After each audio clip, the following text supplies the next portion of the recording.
Bonjour à tous, bonjour à toutes, je suis Fiona Radkoff, IAIPR d'anglais.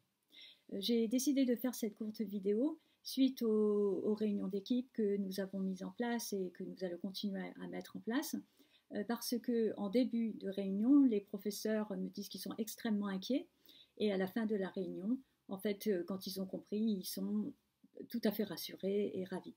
Donc j'ai décidé de faire une courte vidéo pour rassurer les professeurs.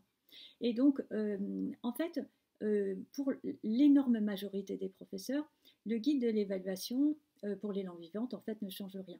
Vous faites déjà ce qu'il faut faire. C'est-à-dire que vous devez évaluer toutes les activités langagières. Elles doivent être alignées sur les critères du cadre européen commun de référence pour les langues. Vous les évaluez régulièrement. Les notes que vous mettez reflètent le niveau réel de l'élève. Vous faites des évaluations sommatives, des évaluations formatives.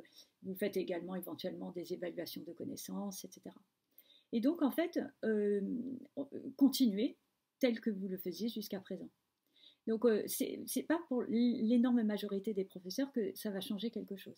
Par contre, la toute petite minorité de professeurs qui n'évaluaient pas les activités langagières, ou qui faisaient, pour lesquels il y avait une grande différence, c'est-à-dire ils évaluaient une fois l'expression orale sur l'année et ils évaluaient par exemple beaucoup plus la compréhension écrite. Dans ce cas-là, il va falloir que ce soit plus équilibré au niveau des activités langagières. Donc ça, c'est vraiment le premier point. Et ce que je voulais souligner, et là où ça rassure énormément les professeurs, c'est que en fait, vous gardez toute votre liberté pédagogique. On ne vous dit pas que vous devez absolument faire un certain nombre de contrôles, telle activité langagière, le premier, le deuxième, le troisième. Non, on vous demande, on dit par trimestre, on peut envisager environ 3 évaluations. Donc moi, je vous encourage à relire le guide de l'évaluation sous cet angle-là. C'est-à-dire qu'à chaque fois, on vous encourage, on vous conseille, on vous dit que vous pouvez, mais il n'y a rien qui vous oblige. Donc, on peut envisager environ 3 évaluations, mais si un trimestre est particulièrement court parce que vous avez été absent ou quelle que soit la raison, les élèves étaient en voyage scolaire et qu'un trimestre, il n'y en a que 2, mais c'est très bien. Et s'il y en a 4, c'est très bien également. Donc l'essentiel, c'est pas qu'il n'y en ait pas assez, vous voyez, ou qu'il y en ait trop. C'est pas tomber dans les extrêmes. Et donc l'utilisation, la répétition du mot peut dans le guide d'évaluation, c'est là où vous avez toute votre liberté pédagogique. Donc on dit, on peut envisager environ 3 évaluations. Il peut s'agir d'évaluations sous forme de scénario ou bien d'évaluations ciblant une activité langagière particulière. Les contrôles de connaissances peuvent se révéler utiles.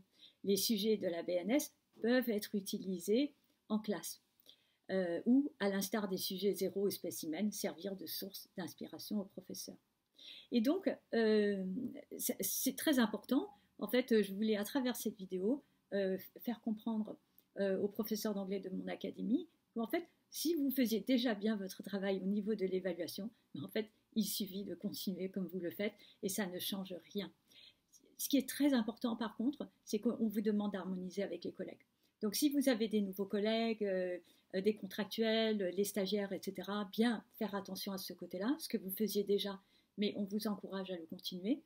Et puis en discuter en interlangue pour vérifier qu'il y ait cette harmonisation entre vous, qui est obligatoire pour le projet de l'évaluation.